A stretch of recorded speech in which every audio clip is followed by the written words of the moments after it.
Well, hello everyone and welcome once again to Yorkshire Gamer, and today I'm going to do a painting tutorial on these guys, and these are 28mm Perry's French Franco Prussian War Infantry from the plastic box set.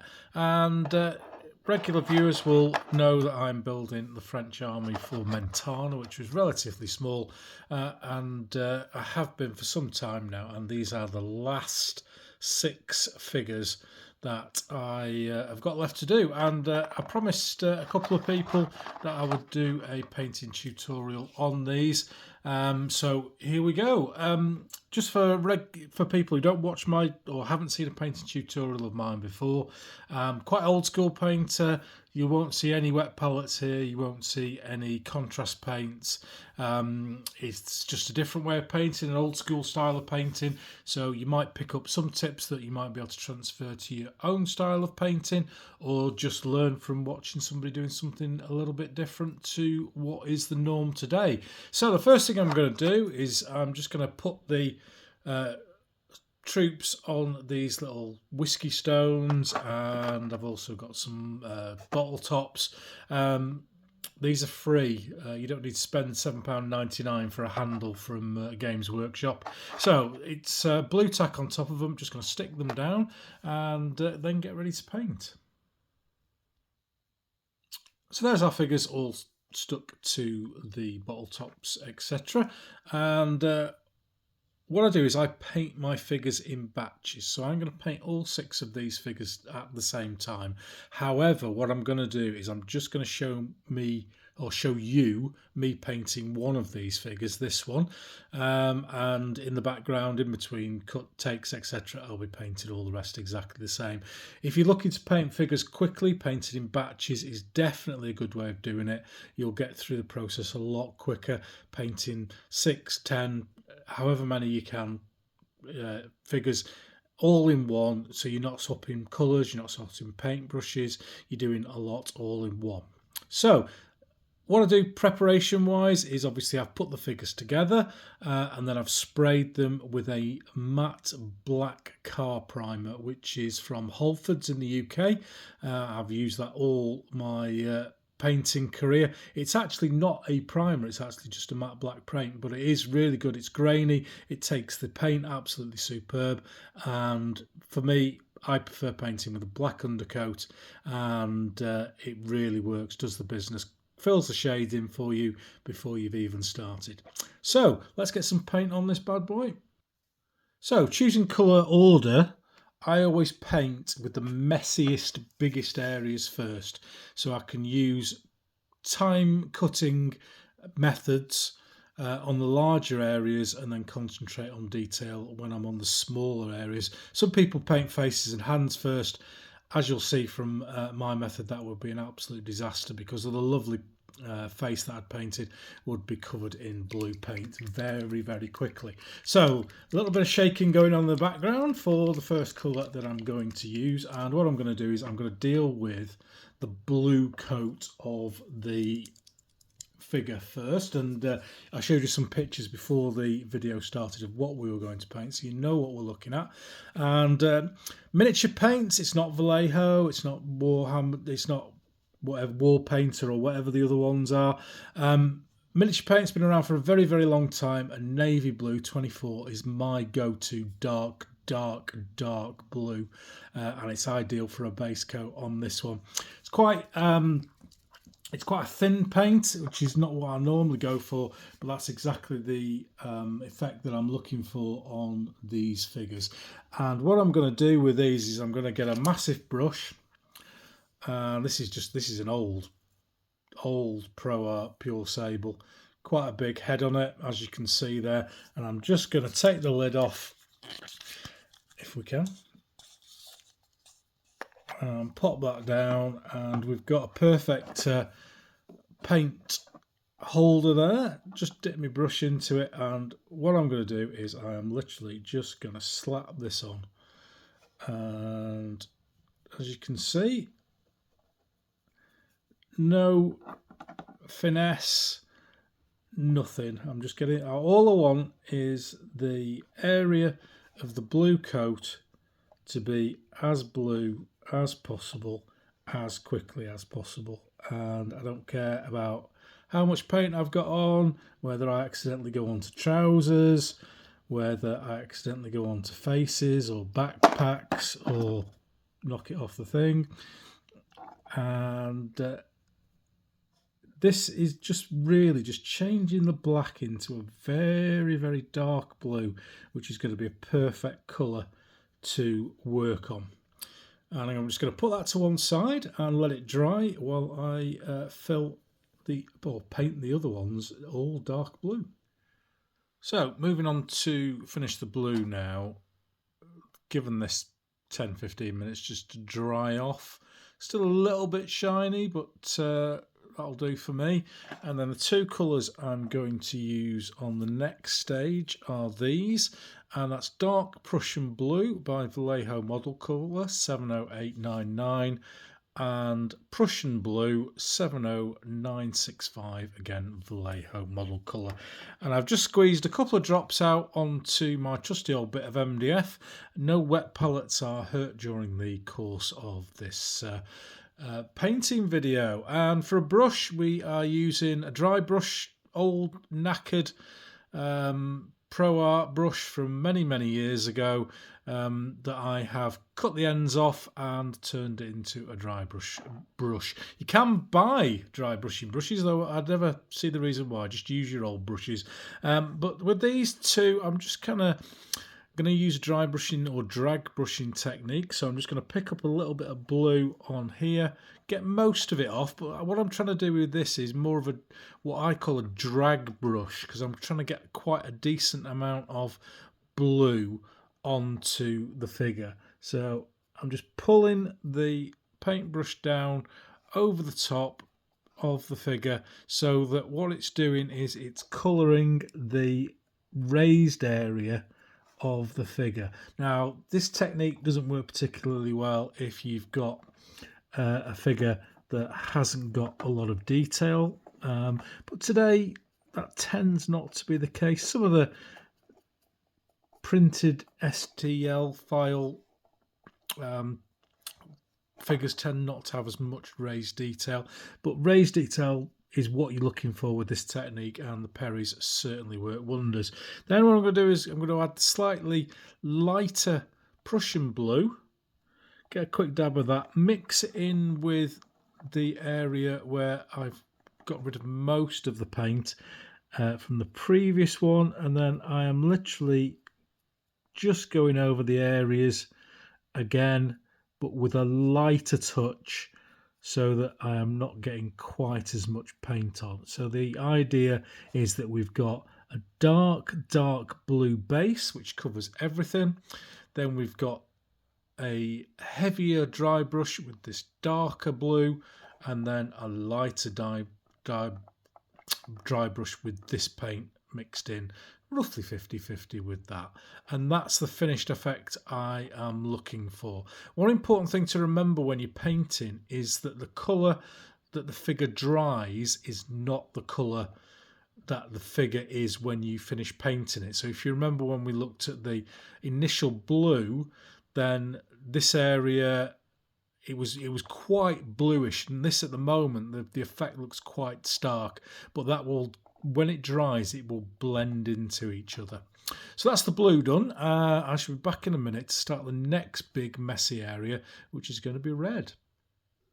So the next colour is red, and the red I use, or the red triad I use, is this 70859 black red, then game colour opaque heavy red 72141, and finally Esther 70957 flat red. So exactly, well, very similar technique, but because this is a small area, and also I'm going to be painting up against an area that I've already painted against, then I am not going to use exactly the same technique. Just using a fairly old brush here, reasonably decent point on that, could do with a clean actually. God knows what this is, Red Sable from Germany, had it years. And all I'm going to do is simply block in the bottom of the trousers using massive amounts of thick paint, because all these people who tell you to thin your paints, all that's doing is it's making sure that you have to paint over an area more than once. I want these trousers to look red, and I want them to look all red, and any tiny gaps that I've got is shadow that the black is. So in there, I'm not going to paint that because that's going to be shadow. But the red, I want it nice and thick, I want it nice and covered, and I want the whole of the area covered with red. Now, you see that the previous technique that we used on here with the absolutely massive brush wouldn't work here, because we've got a little bit of, not detail, this isn't detail by any stretch of the imagination, but we have got areas or lines that we need to keep to make sure that we're not painting over areas that we've already painted, which is why I'm using this slightly more decent brush. So there we go. I've just literally slapped on some red paint on him. I'll go and do the other figures and I'll be back with you in a sec. So, done that. Next on to the heavy red. Again, just put a bit of this out onto the old bit of MDF. It's thick, it's gooey, it's lovely, it goes on and it covers. I am not watering it down. So, what I'm going to do with this is what I would normally do with the paint if I was dealing with a bigger area, is I would, sorry, I'm trying to keep this in focus whilst painting is not easy. I would use a dry brushing technique if the area that I was painting was not surrounded by stuff that I'd already painted. But what you can see is that if I used a dry brushing technique here, then it would simply make the blue go red. It wouldn't be a very efficient method of painting. So deciding which colour you do your, which order you do your colours in before you start painting is pretty important, because it determines the type of techniques that you can use for each of the stages that you're going to do. So that's kind of the second layer of red on. I'll do another one of those because I was chatting away.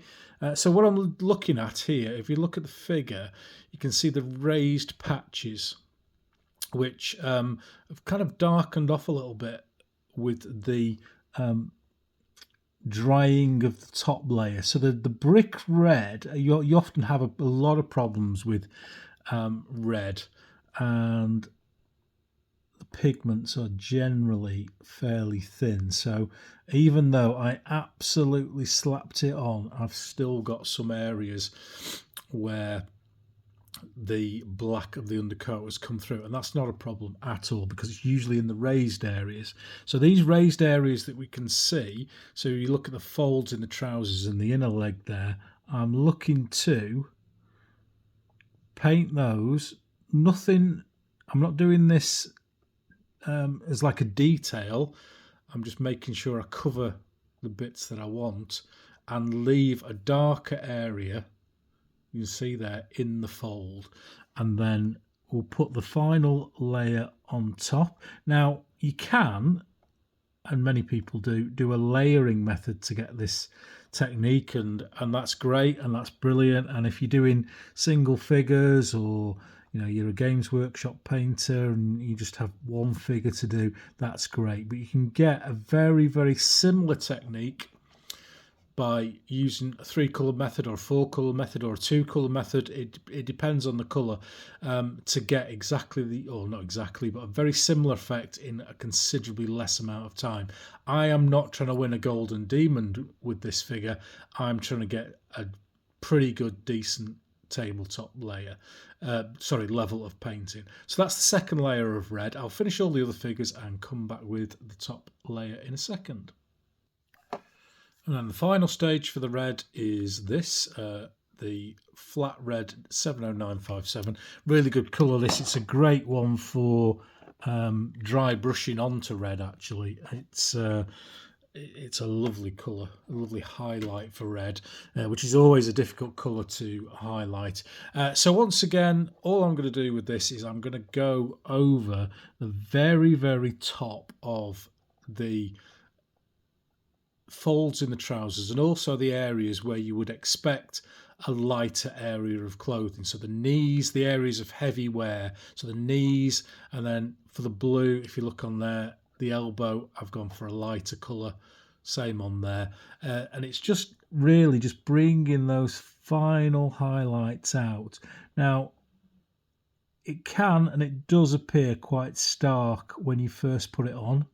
So what I'm doing is I am kind of blending it in as if you would with a wet palette. But I'm doing it with the brush. So I'm putting a tiny amount of paint on a location and then dragging areas towards it. So I've got a highlight spot, which in this case is the knee, and then I'm pulling paint away from it. So it's not uniform. Try and not think of your individual paints as a uniform colour, and you can use them at different thicknesses, different levels, and I think that's a pretty decent red there. 3 colours. I'm happy with how that's shaded up very nicely indeed. And again, that's going to dry slightly darker. The colours will kind of blend a little bit more as well once they have dried, but that's my technique for red for red, full stop. So I'll crack on and finish the rest of these figures with the red, and then we're going to move on to the white of the gaiters. So the next colour I'm going to work on is white, and for white I use a base colour of German beige 70821, and then a mid-tone of deck tan 70986, and a highlight of silver grey 70883. I'm not a particular fan of white, pure white. I don't think it looks right on models in particular, and especially when it's representing cloth or even dye cloth or belting. I think white is too stark for the size of the colour. So this is what I tend to use. I will occasionally use ivory as a step above here, but not on these figures. This is the 3 that I'm going to use. So as before, we're just going to get our trusty bit of MDF out, bang a drop of beige on, and then crack on with painting these. I'll do one of the standing up ones, it's easier for you to see. So I am looking at doing the gaiters, the side pack here, and then the strap from the side pack in white. So first thing to do is, once again, I want this as thick and as best coverage as possible. So I am filling in around, or colouring in if you like, the gaiters, because I'm going to use this as my darkest white tone, if you like. And then the tiny gap between the top of the gaiter and the trousers is obviously black, so that's why I use a black undercoat, because I'm not going to need to put any shade in there at all. It's already done for me. I think the modelling community call it pre-shading, don't they? And they know what we're talking about. So there we go. There's the gaiters done, and then I've just got this pack on the side of the figure to do as well. using a reasonably detailed brush on this. This is probably, until we move on to the really fine detail, this is the thinnest or smallest brush that I'm going to use, and this is a 1. Tend to use a 0 or a 1, and then when I'm doing fine detail, I've got my super special Renaissance sable brush that we shall awe at later on. So I'm just putting in now a ghost line of the white. I do apologise, that's just dropping off camera, but I'm just struggling to see.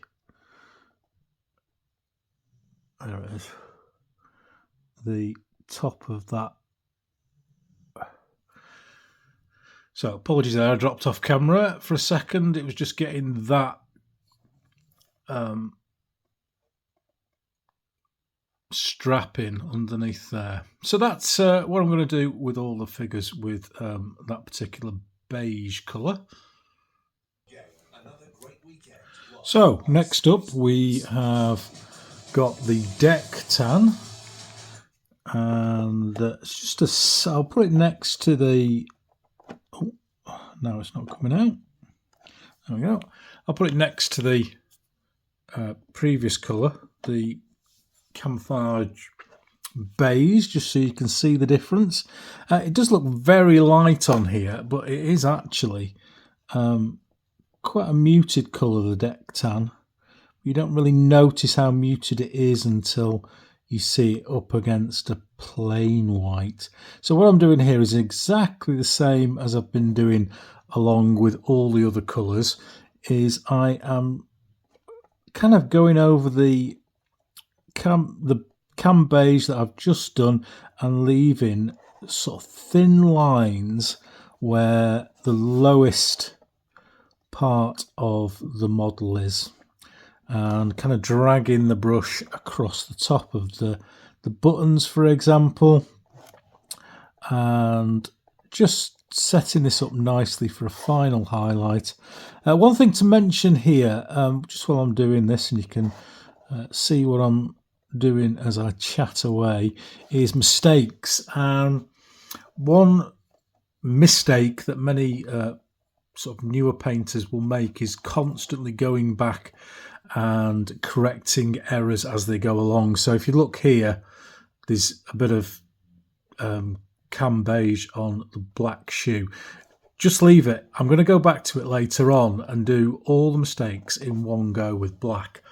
But if you keep going back to it, and I can see why people do it. You know, you can see the mistake and you're a bit worried about it, so you go and you deal with it straight away.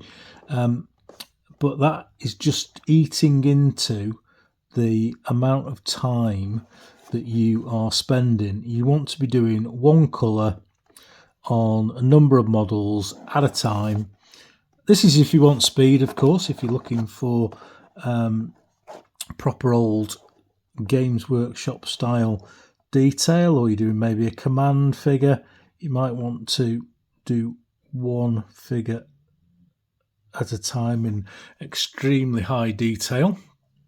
So you can see there, that's the second layer on. I'm just going to add a little bit into there, and it's just waiting now for the silver grey to go on. And then finally for the white, or off-white as it probably is more better called, we've got silver grey when it decides to come out of the a little blob of silver grey. 70883,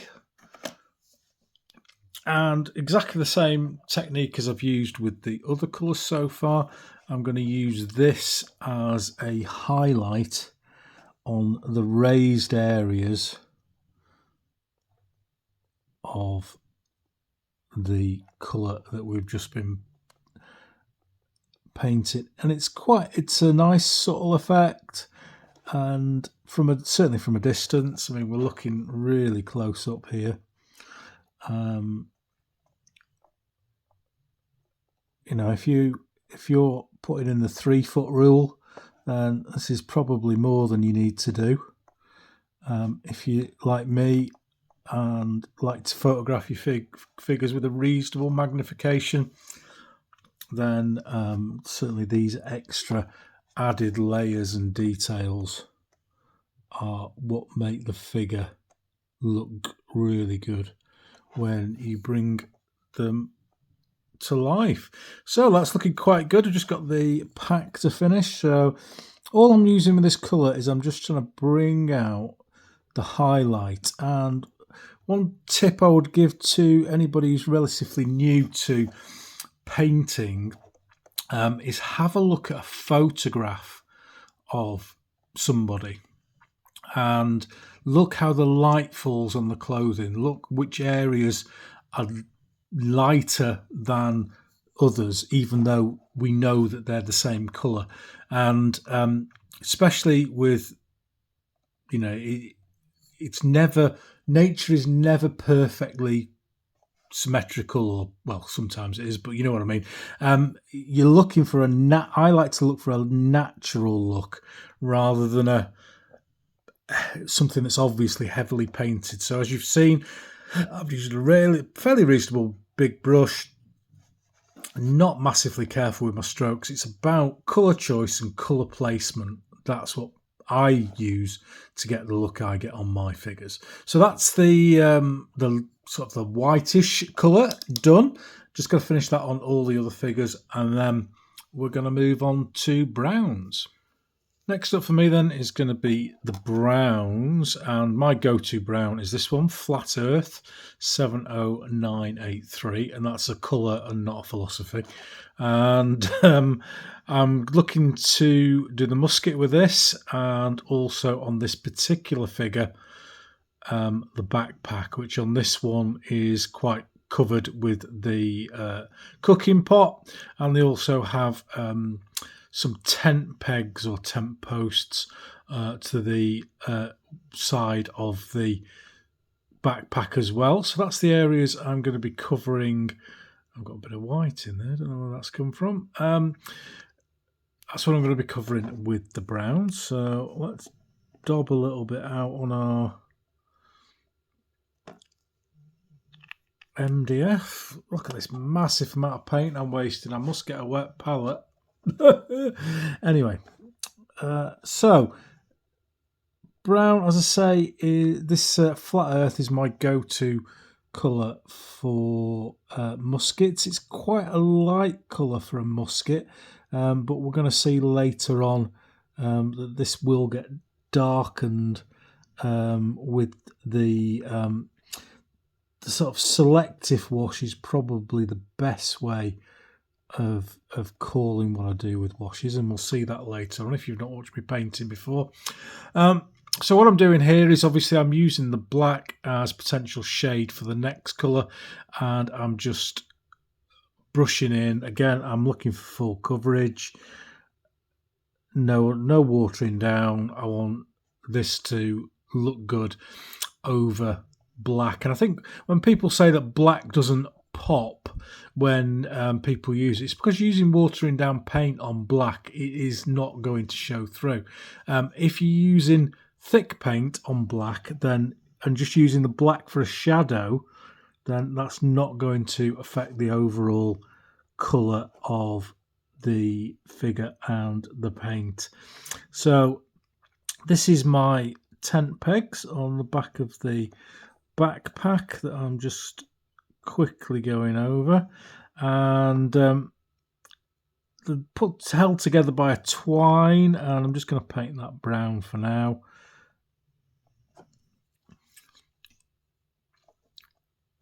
Looking good. I'm just going to do this little bit down the side, and then the backpack again, don't worry about going onto the blanket roll over the top of the backpack or onto the pot. We're going to paint those later on in their actual colour. So for the moment, they're absolutely fine. So that's what I'm going to do with each of the figures. I'll just grab one of the figures that hasn't got a pot on to show you the back of the backpack. I've seen these in black, grey and brown, and I just prefer them in brown. So with this one, obviously no pot on the back, so we're just going straight in and getting it slapped on, making sure we're covering as much as we possibly can.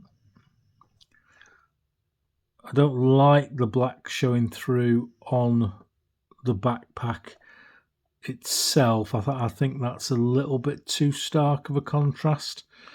It's fine down by the side of the strap there, but I don't like it on the backpack itself. So there we go. I'll finish these off. I'll be back with you in a sec.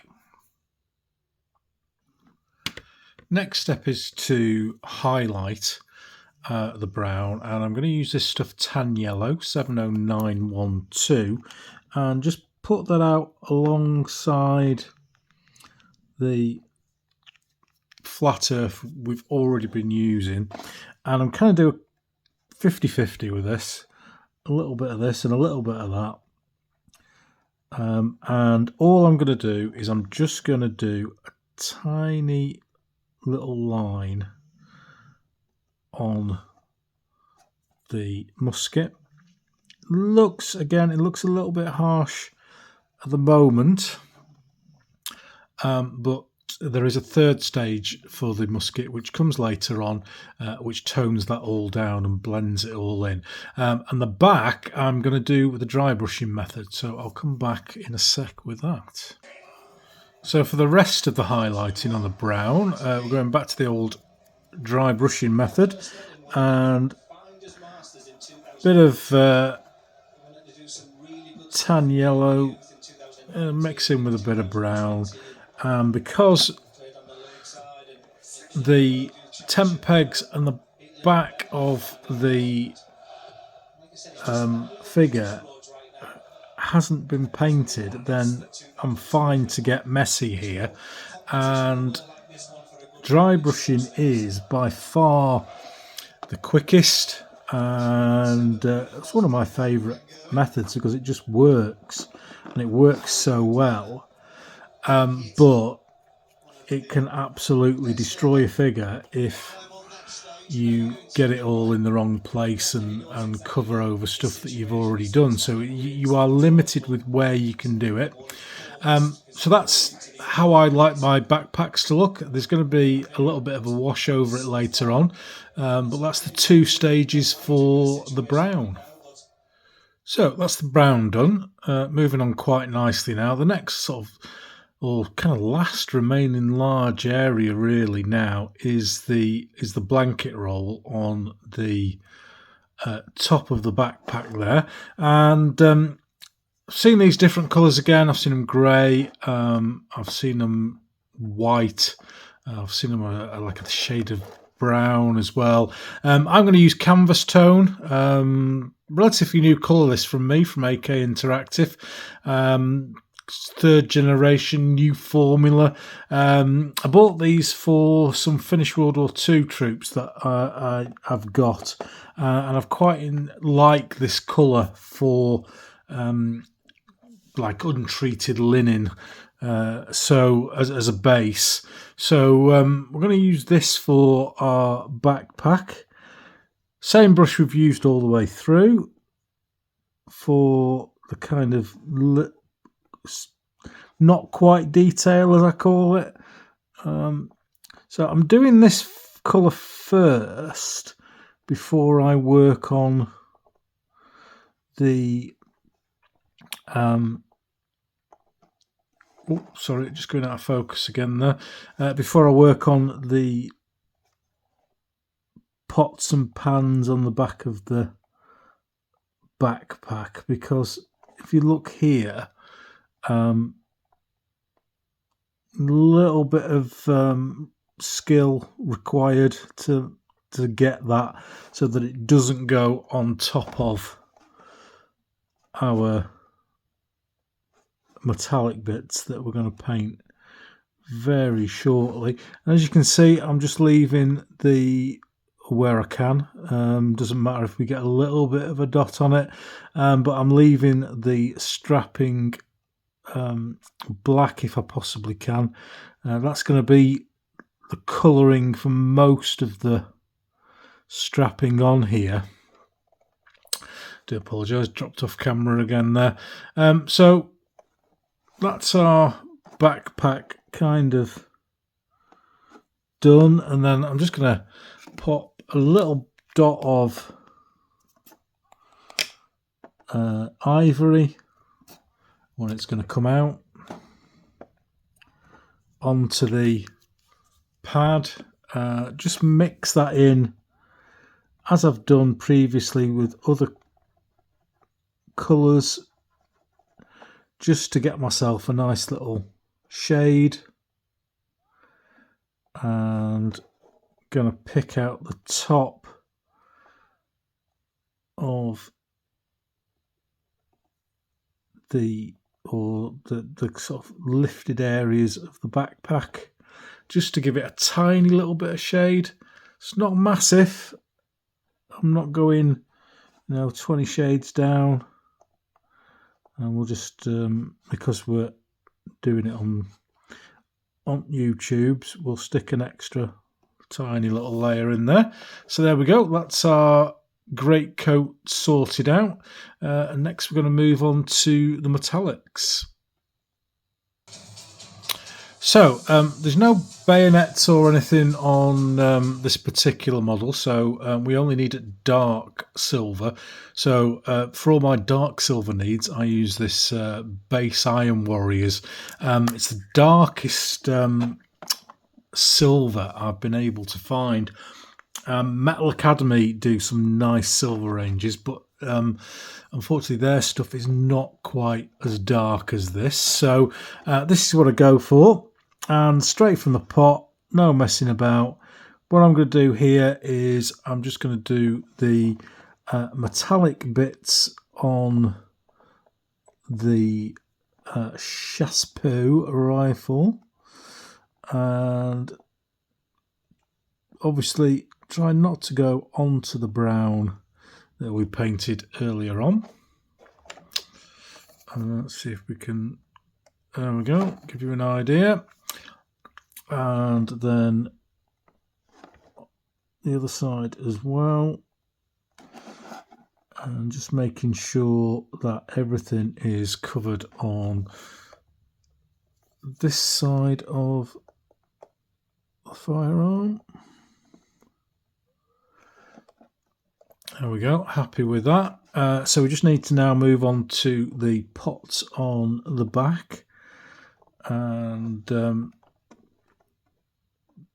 the large pot, I think it's 1 in 10 soldiers carried one, and it comes as a kind of an optional extra on one of the sprues for the French infantry. And then each one of them has kind of a serving stroke cooking pot on the top of the backpack. And what I'm trying to do here is not get too much on the strap over the top. We're going to correct that in a minute, and you can see I've buggered up and ended up with some silver on top. God knows how that happened. On the top of the kepi. Oh, there we go. We'll talk about cleaning stuff up in a minute. And so that's the silver. That's all the silver work that's going to go on now. Just focusing on the top of the rifle again. So we're getting pretty close to finishing this now. I've just noticed something that I haven't painted on there outside of the usual stuff. So we'll cover that now. We've just got this little water bottle on the side here that I've forgotten to do, and that should have been done when I was doing the blues. So the water bottle that we missed is back to this Prussian blue 70965. I should have done it earlier on when I'd already got the blue out for the coat. So I would normally do this, if I remembered, as the second thing I painted after I painted the coat, whilst the blue was out. Simply just going to coat it with the blue, and then add in once again with tiny little bit of ivory just to bring out a highlight, and just put that on the cap, and then pull it along one side of the water bottle just to give it a bit of a shade like that. Next colour I'm going to do is black, and I'm going to use the black for a number of things. I am going to do a bit of tidying up, so like we mentioned earlier on, that little mistake there, we've got some bleed onto the rifle strap, and then the straps on the uniform themselves are black, and then the top of the cap there. So what I try and do when I'm doing this, because it's painting and tidying up at the same time, so what I try and do is develop a system or a strategy, if you like.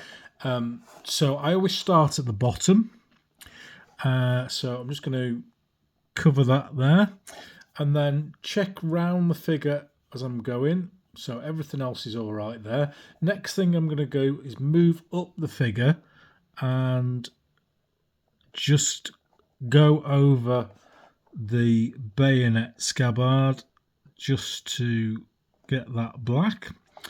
Then going round the figure, next thing we're kind of at waist level now, so I'm going to go over the cartridge box at the back just to make sure, because that's going to pick up paint as we go along, and different figures will have different amounts of paint on them in different areas. This one, certainly the box at the back, is susceptible to getting the blue on it from all over the place, and the dry brush coming down from the backpack. So twisting around to the front again, just going to cover the ends of the rifle butt. The rifle strap. Just got onto the butt a little bit. And a good technique to be aware of is just wiping paint off with your finger straight away. Will often allow you to remove it without anything major going on. So now I'm going to do a little bit of kind of detail now. Sorry, just dropped it off the camera again. As I said, the straps on this figure are black. So I'm just going to go in and make sure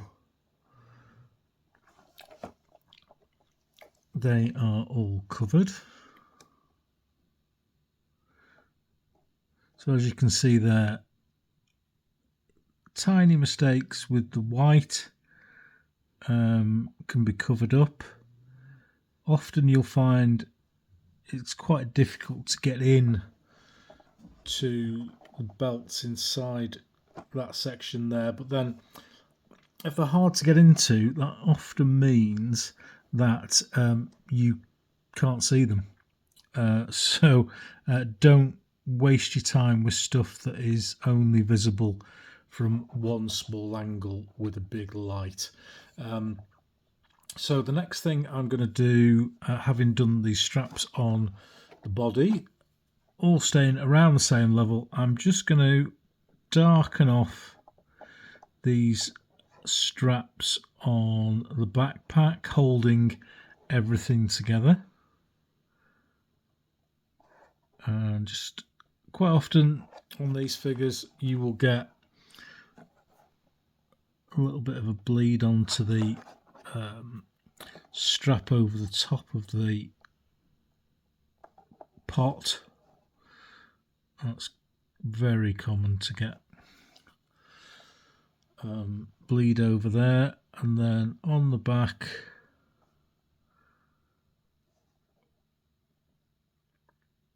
just getting all these straps covered nicely. It is quite difficult painting when you're trying to keep it in focus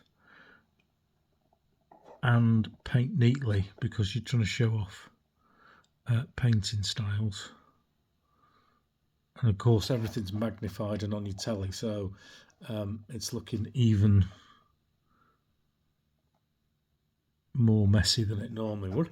But we've kind of got the idea there, I think. And then final bit of black that we're going to do is we're just going to clean up the hair on the figure, which will no doubt have picked up some blue from the kepi and the uniform. Do the peak of the kepi black. We don't need to worry about the face at the moment. There we go. I think that is now covered the figure nicely. And I wish this thing would just stay in focus. It's really, really annoying. But there we go. That's the black done on the figure. And next up is going to be a little bit of a highlight on that black. So with the black done, I'm just going to use this dark grey 70994 just to put a touch of a highlight on the black that I've just done. And I could add a touch of white to the black, obviously, but I've just got used to just using this dark grey as a highlight for black, and all I'm doing is really just touching edges, and it can look a little bit stark to begin with, but again, it's one of those colours that once it dries it really does just blend itself in. So I'm just touching the higher areas of the black that I've just done, kind of the top of the straps, etc. And it doesn't look much, but it does make a big difference from a distance, of just making the black not as stark as it. I've used stark quite a lot in this video, haven't I? As it would look if it was just plain black. So we've just got one more colour, which is a little bit of dark blue, and then we will move on to the face and hands. Time now for the last couple of colours, and back to the old dark Prussian blue, and we just need a tiny dab of that, because what we're going to do with this is we're going to bring out the big guns from the shed with my Pro Art Renaissance Sable, and this is the brush I particularly use for detail, and let's see whether we can get this to work. And what I'm doing is, there we go, that might work. I'm adding the fine lines on the kepi.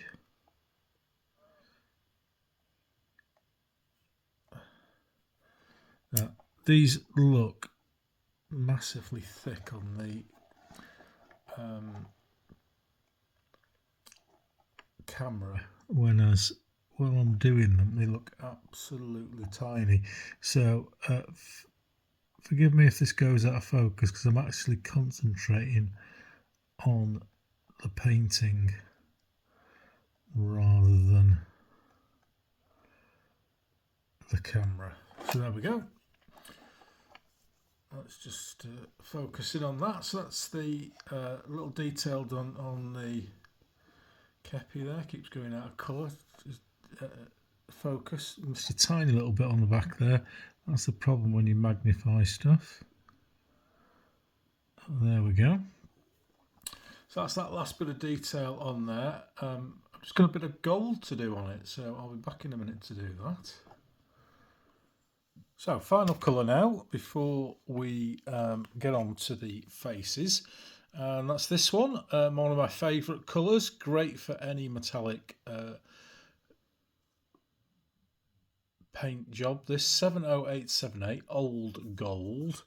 It's just got a little bit of a darker tone than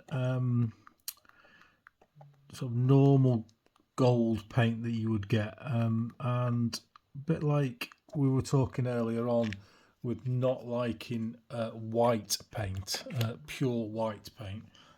I'm very similar with pure gold and pure silver. I like a tiny I'm trying to work out how I'm going to do this. So I'm going to try and zoom in on the figure, and if you can see on the cuff there is a couple of tiny dots. So I'm not using the really fine brush because I want to just dab this, and there we go. See what I'm there? Same on the other side. So I'm not trying to paint, I'm trying to just dab. And because those buttons are raised up, if you dab gently, then you should, he says, with absolutely zero confidence, just get the button like we've done there. Sorry if this is slightly out of focus. What I've done is I've fixed the focus to hopefully make it better. Now these tiny details, they're not really taking that long to do, but they do make I think they do make a big difference. Just that little bit of extra detail and care can really bring out some details on the figure. So there we go, that's the gold done. Gold buttons on the back as well, and that just leaves me to do the face, so we'll be back shortly. Right, we really are downhill now because we've only got 3 paints and 1 wash to do. So the next paint I'm going to use is this one, Beige Brown 7085, and this is my go-to skin base. And just get another little blob on there. So nice easy job with this to start with the Beige Brown. Oh, apologies. And all I'm going to do is when I can get this guy in focus, there we go, is I am just going to completely cover the face. There we go. Not bothering. All I'm trying to miss is the moustache, which I'm going to leave black. Just got to go underneath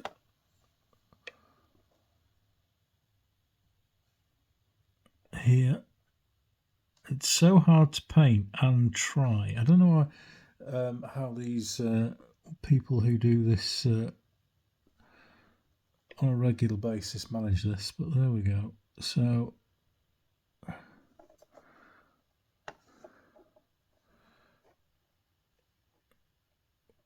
we are just colouring in, blocking in the areas that are going to be flesh, with no attempt to put any detail in. We are merely providing a base coat for the flesh. So there we go, nice and easy first stage. Just spotted a little bit under the chin there that I missed, so I'll correct that. A lot of the problems I'm having is because I'm trying to keep the camera going and the paint going as well. But we'll be back in a second to do the next layer. Okay, so I've zoomed in quite high here for the detail. The next colour I'm going to use is 7084 Beige Red. You can tell this one's been used a bit. And this is the next layer in my personal preference for flesh, and quite a bit of magnification there. I'm still using the brush I've been using all the way through, which is a size 1 sable brush. It just happens to be my workhorse brush at the moment. Now I'm hoping this is going to stay in focus. So what I'm trying to do here is I'm trying to put in the main features of the face and leave a thin line of the beige brown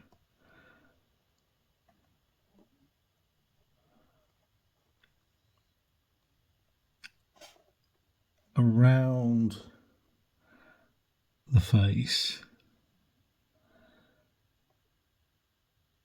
Messed up a bit there, trying to deal with the camera and painting at any one time. And you can see here I've got a bit of a kind of a method that I'll use, and so I do the nose first, then the lips, and then the chin, then do the cheeks, the top of the eyelid, the forehead, and then back and round on the other side, just to make sure I've got the ears in. And then exactly the same with the hands, but I'm trying to, with this, I'll use the figure itself to just guide me, and really all I'm doing here is I'm literally just dragging the paint over the top so it's not going in the recesses, and that then, I think, you might disagree, but I think that is already quite a decent face, so I like that. We're at a very high magnification here, so I can see errors, if we want to call them errors, on the cross strap. Am I going to go in and tidy that up? No, tiny little bit of gold dripped off that button there and on that other one there. Am I going to see that from a distance? No, I'm not. Feet, trousers, all happy with that. All happy with the backpack as well. So one final colour layer to go on there. So my final highlight colour, again in super high detail, is this one, Flat Flesh 70955, and this is what I use for the top highlight on my flesh. Just putting a little bit of a dab down off camera, and getting out the big guns again, getting me super posh Renaissance sable. Ooh, look at that. Ooh. Almost paints it for yourself. It doesn't, to be fair. So now, again, I have a procedure that I go through with faces, and I do a line down the nose and a little dot on either side, then a line on the lip, top and bottom, and then top of the cheekbone, V down, and then top of the eyelid, top of the eyelid and brow, and then a V. And that is my face. A little dab of the light colour on the knuckles, just to bring out the detail on the hand, and that is nearly done. So we just have one final stage of the painting to do, and that's good old Army Painter Quick Shade Strong Tone. Now I use this sparingly. Sometimes you will see, I do apologise, I'll have to move that to find my brush. Where's my brush gone?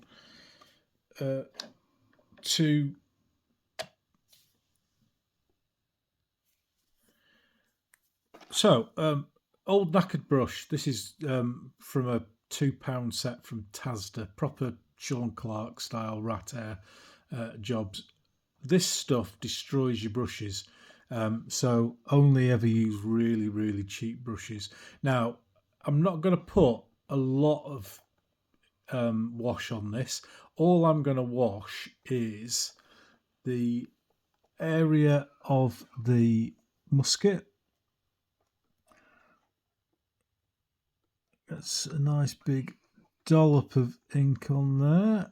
You know, we were talking earlier on about that light colour for the musket or rifle or shaspo, whatever you want to call it, and that's why I do it this way around, because it darkens off, and then you get a woody grain effect with the wash.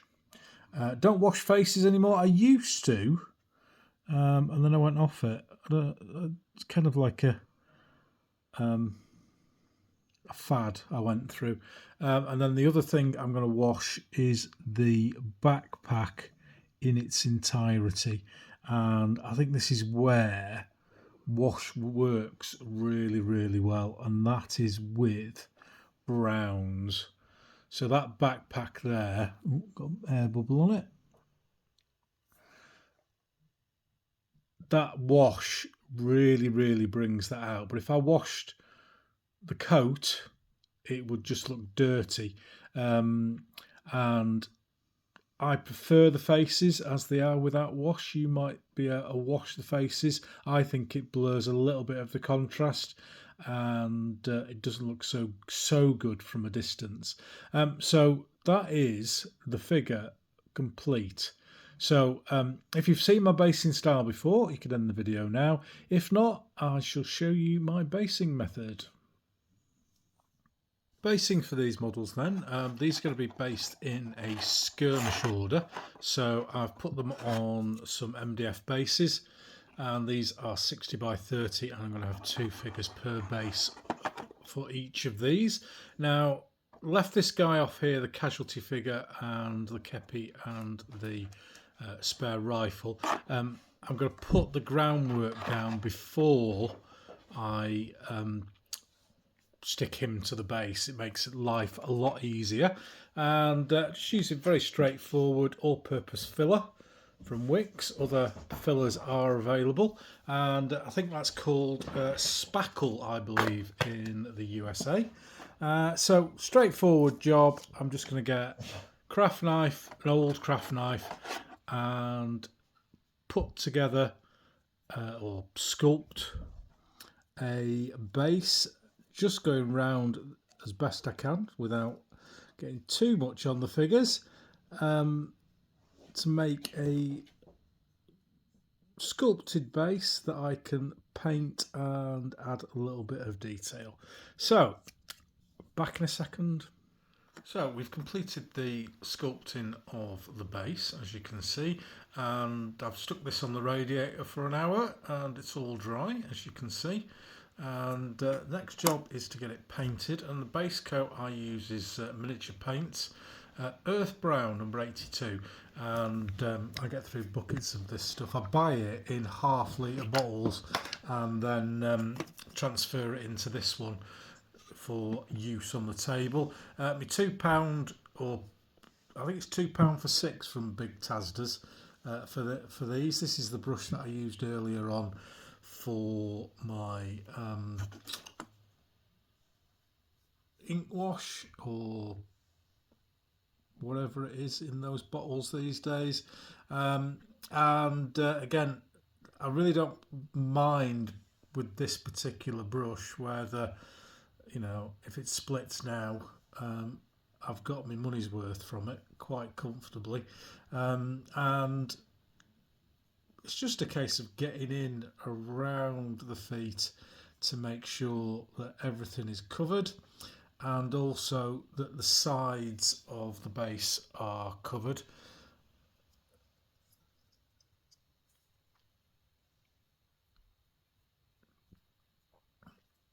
Not too precious about getting any of this on the bottoms of shoes, etc., as you can see there.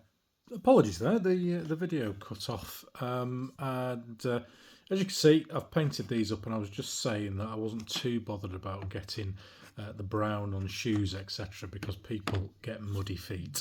I'm going to use Iraqi Sand 70819, and this is my kind of go-to dry brushing colour for the colour I've just used on the base. Good old knackered brush again. So just going to give these a dry brush, a little bit too much on that. Not so much of a dry brush, more of a wet brush. Now, modern times and basing, etc., has moved on. This is a technique that was kind of shown to me, or I copied from my friend Ian in the late 1980s, early 90s, and it's old school. It's fairly basic, but it does the job. And the thing for me is that I've got over 30,000 figures now, and they are all based this way. All my terrain is based this way. So I can't really change it and do some of the modern, newfangled stuff. So this is the way I base stuff, just there for you to see. So the next stage will come up very soon. So there's the three bases all dry brush now. You'll notice I still haven't put the casualty figure on here. I'm going to do all the groundwork on that base before I stick him on, so I don't get anything done. Now this stuff is called Base Tex. You can buy it from a company called Colour Party Paints, who are based in Bradford, and it's a little bit watery. It is effectively sand and glue and paint, and I've used it for years, and a bottle of this lasts me about a year, and you can add water to it just to get it to liven itself up again if it's dropped off. And all it is, it's just like a paste, and you can spread it around liberally on the base of your figures. And what it does is it provides a textured surface, which when you dry brush it with a kind of a yellow, it looks a little bit like grass, and you'll see how it works later on. This is a little bit watery compared to what I would normally have it, but as I say, I've just added some water to this just to bring it back to life. It was getting a bit dry, so I'll put the rest of the base text on there and then dry it on the radiator again, and we'll be back for the final little session.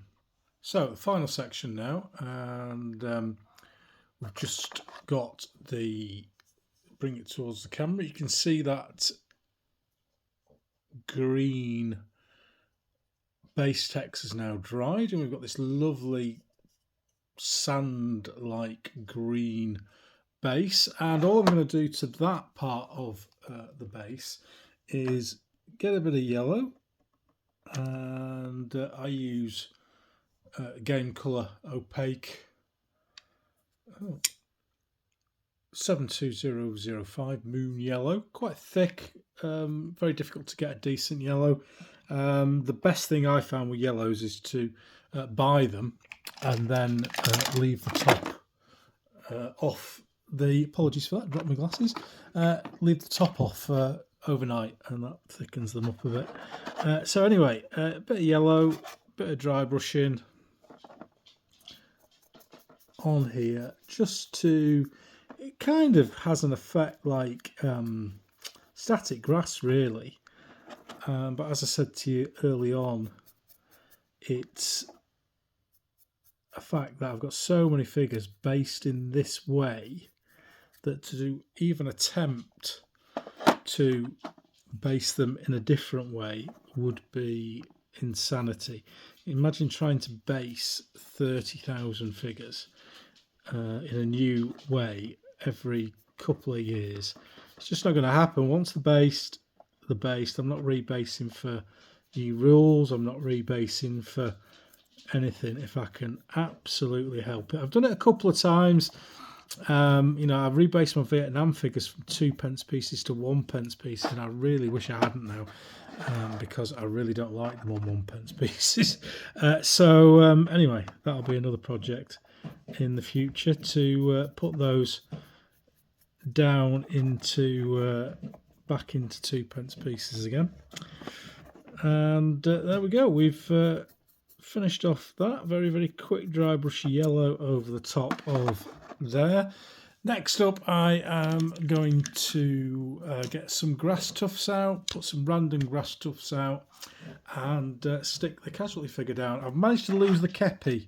It's fallen off somewhere, but I've still got his rifle, so we've got a little bit to go on. So that's it from me. I will put a matte varnish on when these are all done, and that's it. Job's good. And I'll show you some photographs of the finished product in a second. Hopefully that's been useful for you. You'll pick some tip up somewhere or another. As I say, very different style of painting to modern painters, but it's worked for me for over 40 years, so there must be something right with it. So there you go. Thanks for watching. See you soon.